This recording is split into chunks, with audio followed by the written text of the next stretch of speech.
I'm going to promise not to address all the issues raised during the discussion. I'm not going to talk at all about the passage because that's a really, really solid reading. I like that. I think I've told this story before. My friend Steve, when we used to, years ago, we used to meet in a hookah bar, and it was his first time at Collective. I think you were there, Brooks. And I think we read the entire Gospel of Mark, and at the very end, he said, Jesus isn't the asshole everybody thinks he is. Just like, that was his take from the Gospel of Mark. I was like, this is fascinating. I love this. So let's start with what we know. Grateful people don't steal parking spots, and they don't fistfight over big-ticket Black Friday deals at Walmart after binging, which has left them deeply aware that far too much was not nearly enough. And here's what I mean. We all know, I think, quite a number of people who have everything that it should take to be happy, and yet they are miserable because they want something else, or they want something more, or they simply want more of the same. What they have is not enough, and so it's a powerful sense that one more purchase, or person, or party, or pill, or sale, or thing will get them the life that they want, but they also sense that they'll always be that one thing away, and so they'll never actually have that life. And at the same time, we know many, many people whose lives are marked by nothing but misfortune, and yet they seem deeply happy. They seem to radiate gratitude beyond anything they ever say with their words.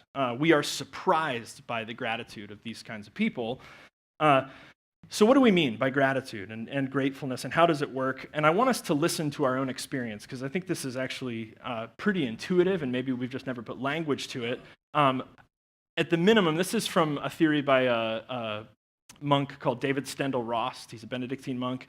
He says these two things have to come together. Something valuable has to be given to us.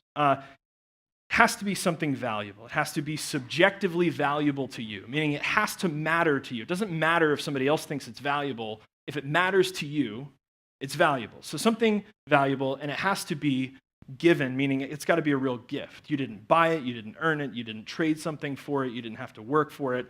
It is just given. And then he says gratefulness spontaneously arises in your heart. And really we know it happens in your brain, but we say it happens in our heart. Simply put, this is how gratefulness happens. But can we live gratefully? More than just these random phenomena where value and gift come together.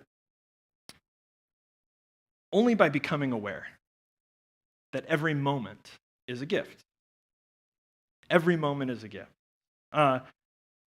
Because we have no way of assuring that there will be another moment. We hope there will be. We think that there will be.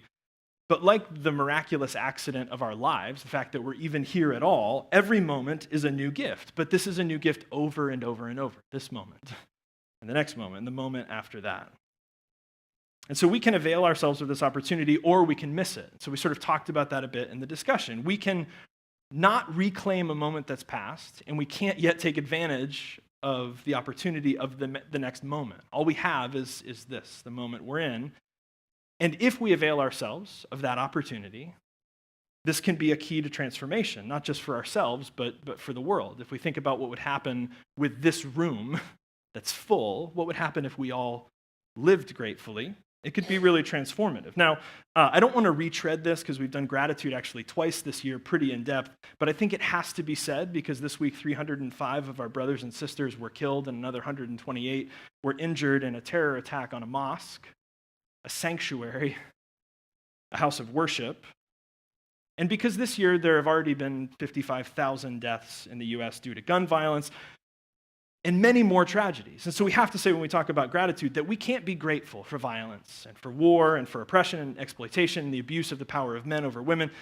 But even as we can't be grateful for everything, it is possible still to cultivate gratitude in every moment for the opportunity of every moment. Even as we grieve, as we organize, as we protest, as we work to make peace, we can begin from that same place. This moment is valuable. This moment is a gift. This moment where the absolute gift, the value of the opportunity of the moment we're in, all we have and all we know of life come together now. So how do we find a method where we can sort of harness this or practice this? how can each of us find a method to try to live more gratefully, not just once in a while, being grateful, but this sort of moment by moment, living in gratitude? It's actually so simple. It's what we're told as children. In fact, I'm going to ask one of the collective students, somebody that wants to volunteer, to come up and help me teach this.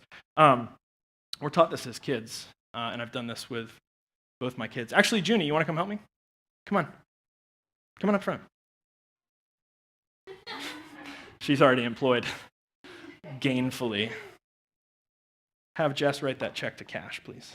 Okay. Thank you. Okay, so we're going to pretend this is a street, right? And let's pretend we're walking up to the street, and what do we do before we cross? Okay, but first, if we're walking, we have to stop, right? Mm-hmm. And then what? All right, and then if there's no cars coming, what do we do? Yeah. Perfect. Thank you. Go ahead and help Jess out.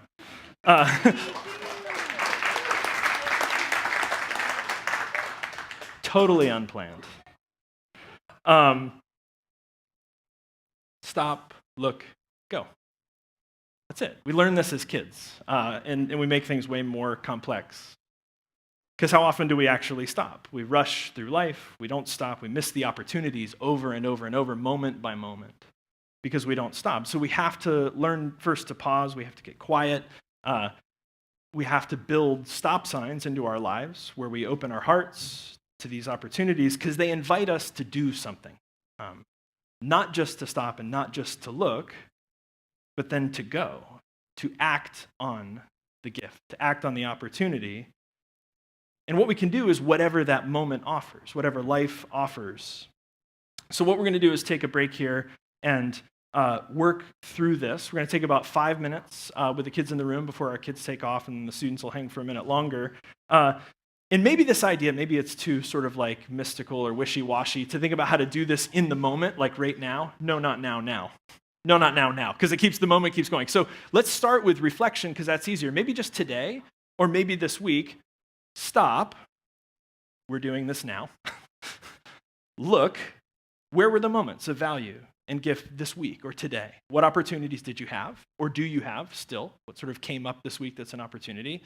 And then go. How did you or can you act on this opportunity? So let's take 5 minutes, and we're actually going to practice this really simple crossing the street gratitude practice. Everybody with the kids in the room. Let's take about 5 minutes and go and work through a gratitude that you have from this last week. Go. Right now. What do you guys grateful for? No, I'm just kidding. We're not going to talk about it. It's time for the collective kids to go. Collective kids, raise your hand. Oh, Kayleen is psyched. Get them out. Hey guys, Miss Marcia, Miss Brittany are going. Go. Go.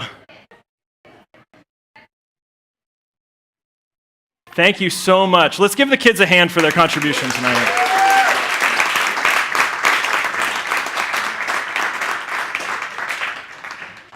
All right, I'm going to take just a second. I want to intro 2 more practices. We're not going to actually do them right now. The folks that stay in the room are going to do them at the very end during the Eucharist, and then the students are going to do them with Caitlin at Berryville. So the first is pretty simple, and it might seem sort of overly simple, but I want to illustrate how it uses the same kind of simple approach to make yourself write a card. And I don't know about you, it's not realistic for me to do it every day, and maybe not even every week, but the practice of making yourself write a card, I think, forces these 3 simple steps, the sort of easy as crossing the street method, because it makes you stop. You can't write a card while you're Snapchatting or scrolling Facebook or driving. Maybe you can if you're that good, but don't, please. So it calls you to stop, and then it calls you to look for the value or the gift or the moment or the opportunity. And here specifically, and I like that Heather brought this up, to look for it highlighted by another person. How did somebody else in your life help you to see the value of that moment, or help you to realize the gift in that moment? And then the call to go is, as in, go ahead and write it. Express your thanks. Say what needs to be said, and then also mail it, right? Send it. And it is good for you either way. Even if you write the gratitude and you never send it, it's good to form you as a grateful person. But if you actually send it, it'll make their day. So, and if you want to, the people who are hanging in the room are the ones that write cards with Caitlin, with the students. If you want to send it, if you've got an address, leave it, and we'll mail it for you. So we're going to practice that writing a card in a bit. The other one is this, and I want to intro it because we start next week. Collective Advent Lives. This is something we're going to do for the first time this year. If you don't have Instagram and you want to participate, you should get it. It's like Facebook, but different. Apparently, it's all pictures. And videos also. So if you're not on Instagram, you can go to your store on your phone and search for Instagram, and then you can download that now. That way later this week, if you want to set up an account and get in on this, you can. Basically, what we're going to do throughout the season of Advent is every day at 9 a.m., Collective will post something. It'll be a picture, be kind of a one-sentence sort of inspiration thing, and then this question: where have you seen the humanity of? And then we're going to go through themes, and we're going to follow the traditional themes of Advent. So there'll be hope and joy and peace and love. So the first week, those are the days of the week, the third, fourth, fifth, all that. So the humanity of hope, patience, faith, mystery, purpose. So we'll post a prompt in the morning, and then the challenge is for you to think throughout the day and to be looking around for visual representation of where you see these things. And it might not be specifically about cultivating gratitude, but it is this cultivating the practice of awareness. It may be the value of the moment and the gift of how you see these things throughout your day. And then you just hashtag Collective Advent Live or the humanity of whatever it is, hope, purpose, transformation, whatever, and then Advent 2017. So if you want to participate in that, get Instagram. And the thought is that by the time we get to Christmas, our Instagram feed will be filled with the ways that you guys experience the humanity of God in all of your day-to-day lives. And so the sort of theme of Advent, where very often the Christian tradition focuses on the divinity of Jesus, this year we're going to talk a lot about the humanity of God and how God is experienced in the human experience through things like hope, transformation, the human journey. So the idea is that you'll help us to see that as a visual representation over the course of the month of Advent. Collective students, you're going with Caitlin, write some great cards. If they've got peanut butter yogurt, I highly recommend you get peanut butter. It's the best of all the flavors. How about a hand for the Collective students?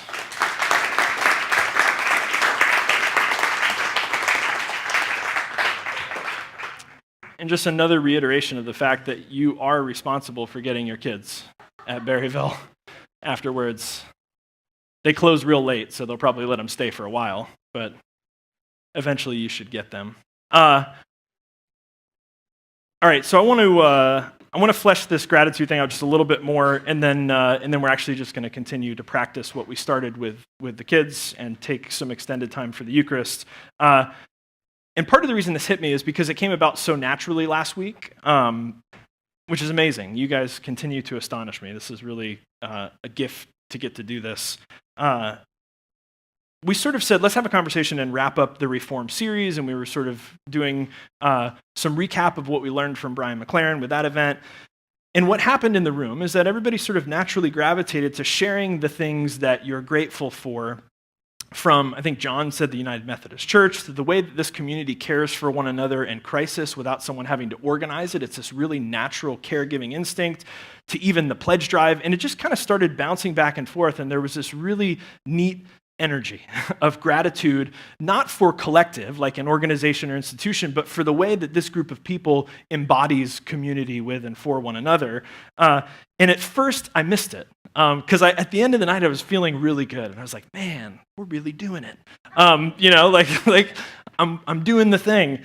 And what I missed was that it wasn't just appreciation for collective as an example of reform done right. Like, the church has missed it for so long, but we've finally got it, right? We have it figured out, so let's celebrate ourselves. And there was part of me that wanted to do that. I was like, God, we're really doing it. But the more I reflected on it, I realized it was actually, what happened in the room was the piece that had been missing from the Reform series overall. It was something intuitive in the consciousness of this group of people, and it was sort of this unnamed necessity for reform to follow the right path, which is this posture of reform through gratitude. And that's what you all practice without anyone having to tell you that this was an important thing that we do. Like, hey, by the way, if we're going to reform, this needs to be one of the grounding principles of how we reform. And personally, this can be called positive psychology. Organizationally, this can be called appreciative inquiry. But it's the same idea that we tend to focus on negatives, and we tend to focus on problems, and then change becomes about fixing problems or defining against the thing that we don't want to be so we can do the thing we want to do.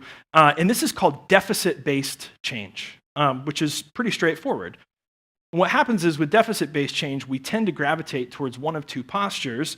One is negative, and the other is stagnation. So for example, June got her term report card and got 6 checks and 1 needs improvement. And the typical thing to do is to focus on the one area that needs improvement, right? You ignore all the things that are being done right because there's an area that needs to be addressed. But this is all over the place. This is in many, many relationships. This is in most organizations, right? The squeaky wheel gets the grease. What's a problem? We need to address the problem. But the other side is the same. We have sayings like, if it ain't broke, don't fix it. And so either we really focus on the negative because the negative needs to be addressed or fixed, or if it ain't broke, then we don't change. And what we end up with is really primarily negative-based change or deficit-based change. And the alternative is reform or transformation based on gratitude. To look at what is, to look at the whole, a relationship or an organization or whatever, and say, here's the valuable stuff, here's the good stuff, here's where we've come from. These are the values. Let's go in the direction of the good. And we name this a lot here, that we have to be very careful not to define against, but to be who we are generously and positively and proactively, not simply to reject or to react against what we don't want, but to be who we are. And what we find is that with deficit-based change, even if we eventually achieve a positive change, like it was a bad thing, and we addressed the thing, we fixed it, and then it got better, it still shapes us negatively, right? And psychology says something to the effect of a negative experience takes less than a second to stick in your memory, right? But a positive experience, you have to hold it in front of your experience for 15 seconds for that to become something that stays with you. And I got to have one of these experiences this week riding bikes with June. After school one day, she randomly wanted to ride bikes, and we rode her bike with training wheels like 8 or 9 miles. It was ridiculous, downtown and through Stetson. And all the while, we kept having these experiences where we're riding next to each other, and she would look over at me and go, "This is the best day of my life. I'm not even tired."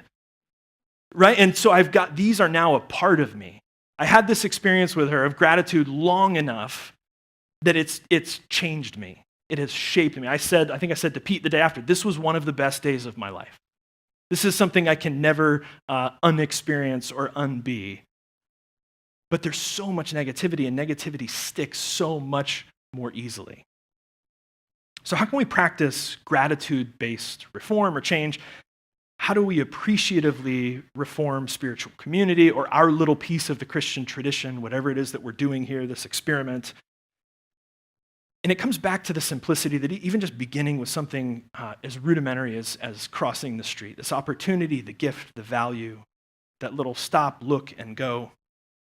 It's such a potent seed that can revolutionize our world, because we've been saying this throughout the series, at the present moment, we're in the middle of a shift in human consciousness. Gratitude is an integral piece of this consciousness, this growing awareness of the interdependence of people on one another and our dependence on the planet. And people are using words like transcendence and wholeness, a new humanity, unitive consciousness. The old word is the body of Christ, that we're all a part of this same thing. We're all connected. We can't separate one from the other, that it's all integrated. It's one big whole. People are becoming aware of how important this is and how this can change the world. And it can change our world in immensely important ways. Just think about the simple stuff for a second. If you're grateful, you're not fearful. And if you're not fearful, you're not violent. That seems like an oversimplification, and maybe it is, but I think for the most part that rings true. If you're grateful, you're not afraid, and if you're not afraid, you're not violent. If you're grateful, you act from a sense that there's enough, that there's plenty, rather than from a sense of scarcity. And so you're willing to share, right? Back to stealing parking spots and Black Friday deals. Do you really need to physically assault someone for that TV? Right? You have a home. Very likely you've got food because you just came from Thanksgiving dinner. If you're grateful, you actually enjoy the differences between people. They lend texture and value to our experience of the world. You're naturally more respectful to people. And this transforms the structures of power that we experience. And this doesn't guarantee equality, but I think it makes for a much more probable experience of equal respect, just that we see all people as people. We see the human dignity of people. We keep saying the future of the world is going to be a network rather than a pyramid. And so the reform of this revolution that we're talking about, and by the way, this is as deep track Jesus and as OG Christian as it gets, that this revolution is a nonviolent revolution. That's old. That's all the way back in the story. This is a French Jesuit paleontologist, Pierre Teilhard de Chardin. I think I've used this quote a couple weeks ago. He says there's plenty to suggest that we're entering a critical new phase of evolution in which some old order survival strategies, fight or flight, get that TV before somebody else does, mechanisms that have ruled our survival thus far, are giving way to a new and more intentional sense of mutual interdependence, of human community, of the ways in which we need each other. And so this revolution, at the cosmic level or the mystical spiritual level or the social psychology level or from a human evolutionary perspective, this revolutionizes the concept of revolution itself. And why do we think Jesus got killed? Because the normal revolution is one where, if you picture a pyramid, the power pyramid is simply turned upside down. In a normal revolution, the people who were on the bottom, they get to be on the top. And then it's their turn. And they get to do to the new people on the bottom the same thing that was done to them. But this is why killing Jesus didn't work, right? And whether we want to call this resurrection or emergent consciousness, we see this movement transcend this particular person and become universal. That is, the movement becomes unkillable, always reforming, transforming, evolving, dying and rising, becoming. There's all sorts of language for it.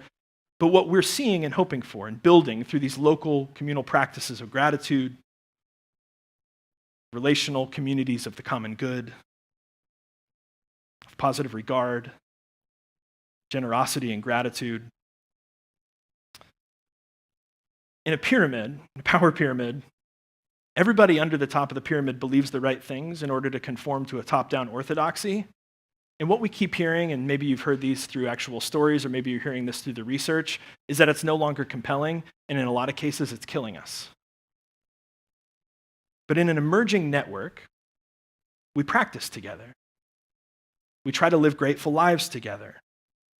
That is, fearless, nonviolent, plentiful, generous, diverse, interdependent lives that are conscious at the deepest level, that are ever more aware of the value and the gift of each moment, of each life, of each one of us.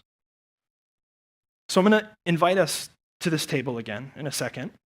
We're going to have this extended time to celebrate the Eucharist as well as continue these practices. And Jess will hand some cards out, and you guys can write thank you notes if you want to practice that.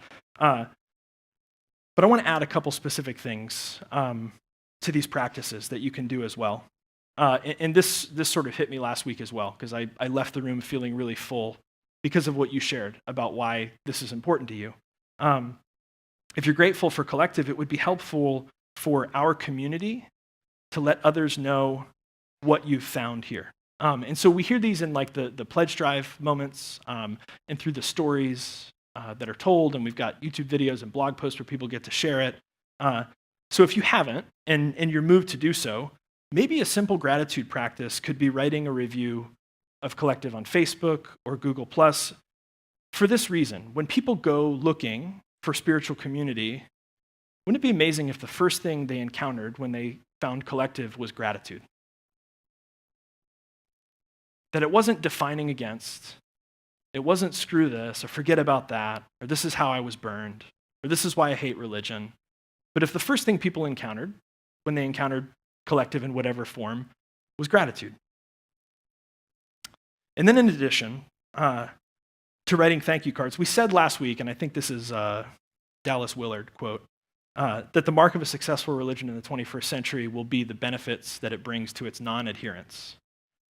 So with the thank you cards that are out here, absolutely. Think about the people in your lives and people who are close to you and the people that help you to experience gratitude. But I also want to challenge, especially the people who are local, who are a part of the network of the downtown DeLand community, to think about people who aren't necessarily connected to the nuclear fabric of collective like Sunday night or Sunday Soul Brunch, but people who are just a part of making DeLand a better community.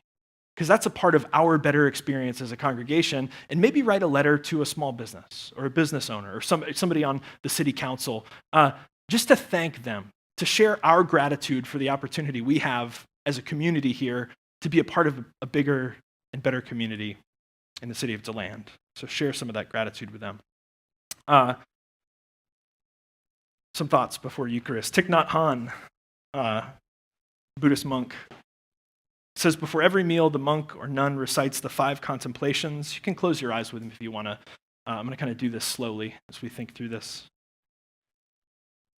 The food of the earth is the gift of the whole universe.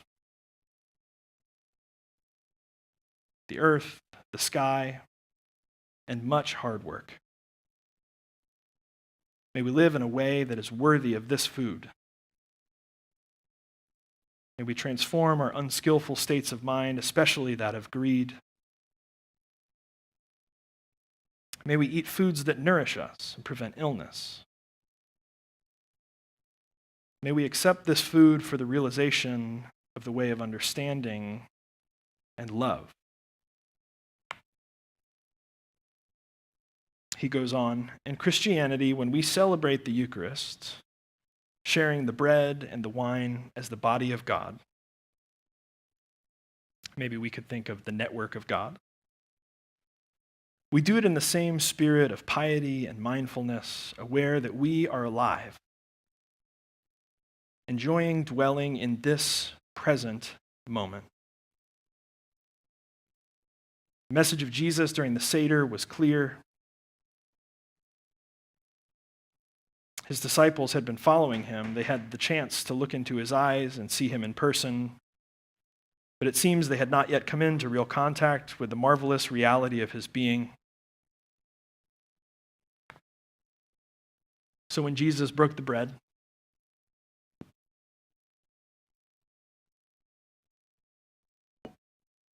and when he shared the cup,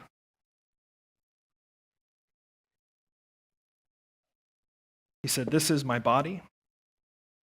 This is my blood. Drink it and eat it, and you will have life." It was a drastic way to awaken his disciples from forgetfulness. The miracle happens not because he said or because we say the right words and the right way, but because we eat and drink in mindfulness. Tonight, as we set the table, we call ourselves again to stop, to look, and to go, to recognize and to participate in lives of gratitude. And we open each of these ways to practice as we share this together. The table of this good gift, of this moment, of this opportunity has been set for us tonight. So simple, so profound. It is open to us. As always, it is open to all people. And no one will ever be turned away. When you're ready, feel free to come and grab a piece of bread and dip it in the cup as we continue to practice gratitude together.